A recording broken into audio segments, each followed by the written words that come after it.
किसान भाइयों, हम समय समय पे आपको नई नई जानकारी से अवगत कराते रहते हैं। वैज्ञानिकों के जो सुझाव हैं वो भी आप तक पहुंचाते रहते हैं। आज आकाशवाणी के स्टूडियो में हमारे साथ मौजूद हैं डॉक्टर स्वाति शुक्ला, जो रानी लक्ष्मीबाई केंद्रीय कृषि विश्वविद्यालय में पदस्थ हैं। डॉक्टर साहब, आपका आकाशवाणी की तरफ से एवं आकाशवाणी के तमाम श्रोताओं की ओर से हार्दिक स्वागत है। धन्यवाद। डॉक्टर साहब, हमारे किसान भाई बाग बगीचा लगाते हैं, सब्जियों की भी खेती करते हैं, मसाले की खेती करते हैं। आज हम बात करेंगे खास तौर पे सर्दी के मौसम में और सर्दियों में हमारे किसान भाई जो बगीचा लगाए हैं या जिन्होंने नया नवीन उद्यान रोपण किया है, वो इस मौसम में बगीचों की देखभाल कैसे करें। ये जो सर्दियों का जो समय है, ये जब पौधों की जो इस समय बाहरी वृद्धि जो रहती है वो भले ही रुक जाती है, लेकिन जो अंदर जो पौधे रहते हैं वो अंदर ही अंदर पौधे अगले मौसम यानी जो आने वाले जो अगला सीजन है उसके लिए ऊर्जा जो है वो इकट्ठा करते रहते हैं। तो इसलिए ये बहुत आवश्यक होता है कि हम इस सीजन में पौधों का सही प्रबंधन करें, क्योंकि इस अवधि में जो हम देखभाल करते हैं उसका सीधा सीधा प्रभाव कुछ निम्न बिंदुओं पर पड़ता है, जो कि है फूल आने की क्षमता, फल सेटिंग पर उसका प्रभाव पड़ता है, और जो टोटल हमारा यानी कुल जो उत्पादन होता है उस पर भी इसका सकारात्मक प्रभाव जो है वो पड़ता है। तो जो भी किसान जो हैं जो सर्दियों में अपने बगीचों की देखभाल करते हैं या उचित प्रबंधन करते हैं, उनके जो पेड़ रहते हैं वो बहुत कम बीमार पड़ते हैं और जो उत्पादन क्षमता है वो 20 से 30% तक वो बढ़ा सकते हैं। जी, तो ये तो हो गया हमारे किसान भाई खासतौर पर किन बातों का ध्यान रखें। डॉक्टर साहब, हमारे बुंदेलखंड में खासतौर पे किसान भाई ज़्यादातर अमरूद के बगीचा लगाए हुए हैं और अमरूद की जो फसल है वो सफल है और बहुत सारे किसान भाई इससे अच्छा पैसा भी कमा रहे हैं। हम बात करते हैं कि सर्दियों में हमारे किसान भाई जो अमरूद के बगीचा लगाए हैं, वो अमरूद के बगीचा में सर्दियों में किन किन बातों का खास ख्याल रखें ताकि पौधे स्वस्थ रहें और अच्छा फल उनमें मिले। सबसे पहले तो मैं कुछ अमरूद का थोड़ा एक परिचय देना चाहूँगी। अमरूद जो है बेसिकली या भारत का एक बहुत ही मुख्य और एक बहुत ही लोकप्रिय फल है, और इसे हम गरीबों का सेब भी कहते हैं, क्योंकि इसमें क्या है, जो पोषक तत्वों की जो मात्रा होती है वो बहुत ही अधिक होती है। इसमें विटामिन सी जो होता है वो आपके नींबू वर्गीय जितने भी फल हैं उनसे भी अधिक मात्रा में पाया जाता है।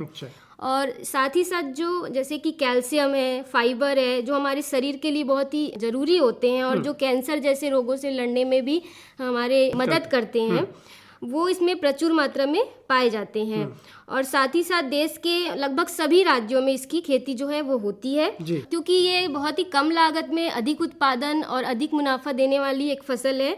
तो इसको जो हमारे छोटे किसान हैं जिनके पास कम रकबा है, वो भी इसको लगाकर अत्यंत मतलब लाभ जो है वो पा सकते हैं। जी, और ये जो अब हमारा ये जो मौजूदा अभी जो ठंडी का समय चल रहा है, इस समय अमरूद जो है वो अगले सीजन की पैदावार तय करने वाला सबसे मतलब ये जो समय है ये अमरूद के लिए अगला जो सीजन है उसकी फसल तय करने का एक बहुत ही महत्वपूर्ण सीजन होता है, क्योंकि जो ये समय है इस समय जो हमारे सभी पौधे, अमरूद का ही नहीं सभी जो भी फल के पौधे रहते हैं वो अभी रेस्टिंग पीरियड जिसको हम डोरमेंसी या विश्राम अवस्था बोलते हैं, उस स्थिति में पौधे जो रहते हैं वो रहते हैं। तो इस समय क्या होता है, हम अगर सही प्रबंधन करेंगे तो जड़ों की जो मजबूती है, शाखाओं की जो वृद्धि है और फूल बनने की क्षमता जो है हम इस समय ही निर्धारित कर सकते हैं। अच्छा, ठीक है। तो इस सीजन में अगर हम बेहतर प्रबंधन करेंगे तो उससे हमको अगले सीजन में उच्च उत्पादन जो है वो प्राप्त होगा। बिल्कुल, अगर हमारे किसान भाई इस समय छोटी छोटी बातों का ध्यान रखेंगे तो निश्चित है उन्हें अच्छा उत्पादन मिलेगा। अब बात आती है कि मौसमी कार्य, समय के अनुसार, मौसम के अनुसार क्या क्या काम हमारे किसान भाई बगीचों में करें ताकि उनका बगीचा अच्छा फलत दे। जी, मौसमी कार्य में जैसे कि सबसे पहला जो है अभी जो ठंडी का सीजन है उसके हिसाब से हम पानी कितना डालें, क्योंकि अगर हम अधिक मात्रा में पानी देंगे तो भी वो फसल के लिए नुकसान है और कम मात्रा में देंगे तो भी हमारे आने वाली फूल और फल को वो प्रभावित करेगा। सबसे मुख्य जो पॉइंट है वो है सिंचाई का प्रबंधन। तो चूंकि ठंड का सीजन है तो इसमें हमें अंतराल जो है, सिंचाई का अंतराल वो बढ़ा देना चाहिए। अगर जैसे कि हमारा बुंदेलखंड क्षेत्र है जहाँ पे मिट्टी जल्दी सूख जाती है क्योंकि रेतीली और पथरीली होती है, तो हमको 12 से 15 दिन के अंतराल में जो है सिंचाई करनी चाहिए इस मौसम में। बिल्कुल। ठीक है, लेकिन जो हमारा फूल आने का समय है जो कि होगा अभी फरवरी से मार्च का समय होगा, उस समय हमको नियमित सिंचाई करनी है ताकि जो फल है वो अच्छे क्वालिटी के हमको प्राप्त हो। और जो हमको इस समय नमी जो है मृदा में वो बनाए रखना है, उसके लिए हम क्या कर सकते हैं, मल्चिंग जो है वो उपयोग कर सकते हैं। बिल्कुल। जी, इसके अलावा अभी ठंडी में मुख्य रूप से एक समस्या आती है पाला या फिर अधिक जो ठंड पड़ती है, तो इसके संरक्षण के लिए हम क्या करें, पौधों के चारों तरफ हम धुआं कर सकते हैं। ठीक है, जो कि क्या करेगा, जो प्रातः काल में सबसे ज़्यादा टेम्परेचर कम होता है उससे बचाव के लिए हेल्प करेगा।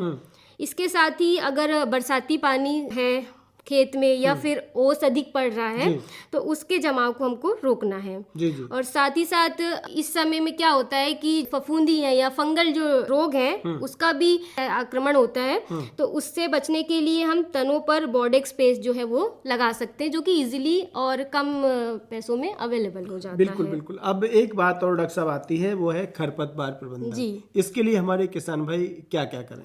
चूंकि अभी का जो मौसम है इस समय खरपतवार उतनी तेजी से वृद्धि नहीं कर पाते हैं, लेकिन फिर भी ये जो रहते हैं कम मात्रा में उगते हैं, बट ये क्या करते हैं, इस समय खरपतवार जो रहते हैं वो जमीन से मृदा से नमी चूसते हैं, जिससे जो मुख्य हमारी फसल है वो प्रभावित होती है। अच्छा। इसके लिए हमको क्या करना है कि जो अनावश्यक जितने भी पौधे उगे हैं उनकी सफाई करनी है और मल्चिंग जो है ये यूज करना है। मल्चिंग यूज जो है आप इस प्रकार कर सकते हैं कि जैसे आप सूखे पत्ते हैं, धान का जैसे भूसा है, या आप जो काली पॉलीथीन आती है जो कि 5 से 6 सेंटीमीटर की होती है उसको बिछा दे, तो जिससे क्या होगा कि जो अनावश्यक पौधे हैं उनकी जो वृद्धि है, ग्रोथ है वो नहीं होगी, वो सप्रेस हो जाएंगे और नमी भी मेंटेन रहेगी। जी बिल्कुल। ये तो खरपतवार के लिए हमारे किसान भाइयों को काम करना है कि मल्चिंग भी करते रहें, साथ ही साथ मल्चिंग में ये भी ध्यान रखें कि अगर कोई बगल से खरपतवार निकल रहा है तो उसको हाथ से निकाल दें। जी।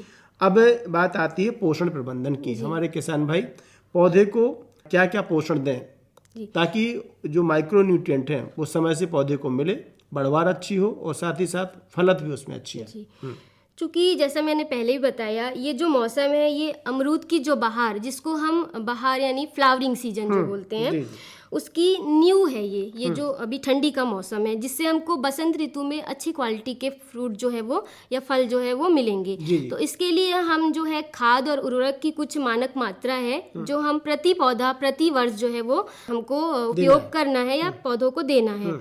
तो सबसे पहले जो है कि हमारी गोबर की खाद, तो हम ये 20 से 25 किलोग्राम प्रति पौधा हमको देना है। इसके साथ ही हम नीम के 1 से 1.5 किलो जो है वो दे सकते हैं। साथ ही साथ हम जैसे कि उर्वरक के रूप में यूरिया जो है हमको 250 से 300 ग्राम देना है प्रति पौधा। सुपर फॉस्फेट जो है हमको 1 से 1.5 किलो देना है प्रति पौधा। पोटास जो है हमको मुख्य रूप से ध्यान रखना है कि अभी का जो सीजन है इस समय हमें पोटास आवश्यक रूप से देना है, क्योंकि ये जो पोटास है फ्रूट की क्वालिटी को इंक्रीज करेगा, बढ़ाएगा, और साथ ही साथ जो फ्रूट का जो मिठास है उसको भी बढ़ाएगा, और सबसे बड़ी बात रोग प्रतिरोधक क्षमता जो है पौधों की वो भी बढ़ाएगा। ठीक है, तो इसके लिए हम पोटास जो है 250 से 300 ग्राम जो है वो हम प्रति पौधा देंगे। उर्वरक देने का जो सही समय है वो है आपका अभी जो दिसंबर से जनवरी का जो अभी समय आएगा वो सबसे ज्यादा उपयुक्त समय रहेगा। मुख्य रूप से जो हमारा अमरूद है उसमें क्या होता है कि सूक्ष्म तत्वों की बहुत कमी हमने देखा है कि मिलती है, जिससे क्या होते हैं फल झड़ने लगते हैं बिना समय के समय, और फल की जो आकृति है वो बढ़ नहीं पाती, आकार नहीं बढ़ पाता, और अंदर से फल जो रहते हैं वो कड़वे से रह जाते हैं, मीठापन नहीं रह पाता उसमें।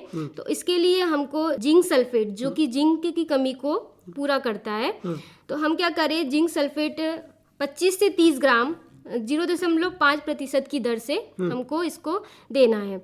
और बोरॉन की कमी हम बोरिक एसिड के रूप में 10 से 12 ग्राम 0.1% के दर से देकर पूरी कर सकते हैं। हमारे जो फल रहेंगे उनका झड़ना कम होगा, और जैसे फ्रूट की जो क्रैकिंग होती है, जैसे फ्रूट अनावश्यक टूटने लगते हैं वो कम होंगे, और आकार में भी फ्रूट जो है वो बढ़ेंगे। ये तो हो गया डॉक्टर साहब कि हमारे किसान भाई सूक्ष्म पोषक तत्व प्रबंधन, कौन कौन से ऐसे पोषक तत्व हैं जो देना है, और उनके देने से जो पौधा है और फल है वो अच्छा भी होगा, जो आपने बताया है।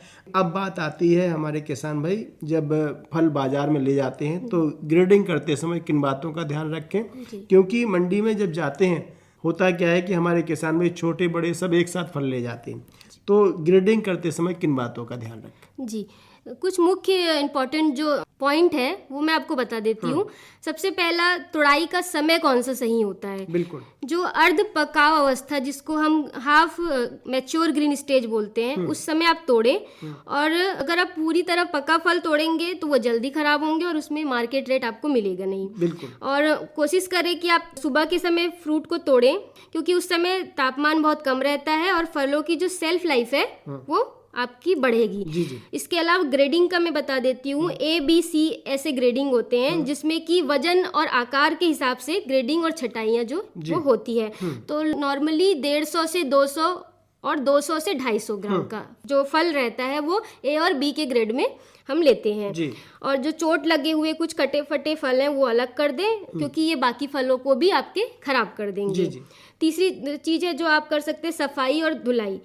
हल्के पानी से आप क्या करें, पहले फलों की धुलाई कर लें। तोड़ने के बाद क्लोरीन युक्त पानी का उपयोग करें। इसमें आप 2 से 3 मिनट डुबा कर रखने से आपके जो कीटाणु रोगाणु हैं सब नष्ट हो जाएंगे। ठीक है। उसके अलावा आप धोए हुए जो फल हैं उसको आप छांव में सुखा सकते हैं। आजकल एक नया जो मेथड है जो कि है, आप वैक्स की कोटिंग कर सकते हैं, जिसको वैक्सिंग बोलते हैं। ठीक है। ये आजकल मंडियों में अपनाया जाता है। तो ये सेल्फ लाइफ जो आपकी बढ़ाएगा और आपके फलों की चमक को बढ़ाएगा। बिल्कुल। ठीक है। इसके बाद लास्ट में आप पैकेजिंग कर सकते हैं अच्छी तरीके से, जो कि ये भी आपकी सेल्फ लाइफ को बढ़ाएगा। इसमें आप क्या करें, प्लास्टिक के क्रेट्स का या बांस की टोकरी उपयुक्त होती है, ये बहुत ही सर्वोत्तम होती है। इसके लिए आप क्या करें, अखबार या फोम की जो सीट होती है उससे आप पैडिंग करें, ताकि जो झटका, जब ट्रांसपोर्टेशन हो तो जो झटका आए उससे जो आपके फल है वो कटे फटे नहीं। और फलों को एक दूसरे पर अधिक न दबाएं, जिससे फल जो है मतलब आपस में ही टकरा कर खरोच आ जाता है, जैसे कि रगड़ से बचाएं। और लास्ट में एक इम्पॉर्टेंट पॉइंट है कि क्या आदर्श तापमान होना चाहिए स्टोरेज करने के लिए। तो 8 से जो 10 डिग्री सेल्सियस टेम्परेचर है या तापमान है, इसमें आप 2 से 3 सप्ताह सुरक्षित रख सकते हैं जी। और जो आपका सामान्य तापमान है, जैसे कि 25 से 30 डिग्री सेल्सियस, इसमें आप 3 से 5 दिन तक ही फल को रख सकते हैं। अधिक तापमान अगर होगा तो फंगल अटैक जो है वो बढ़ेगा। बिल्कुल सही कहा डॉक्टर साहब। और हमारे किसान भाई बाजार ले जाते समय इन बातों का ध्यान जरूर रखेंगे। डॉक्टर स्वाति शुक्ला जी, आपने किसान भाइयों को इतनी अच्छी जानकारी दी, इसके लिए आपका बहुत बहुत धन्यवाद। जी, आपका भी बहुत बहुत धन्यवाद और सभी किसान भाइयों को मेरा प्रणाम।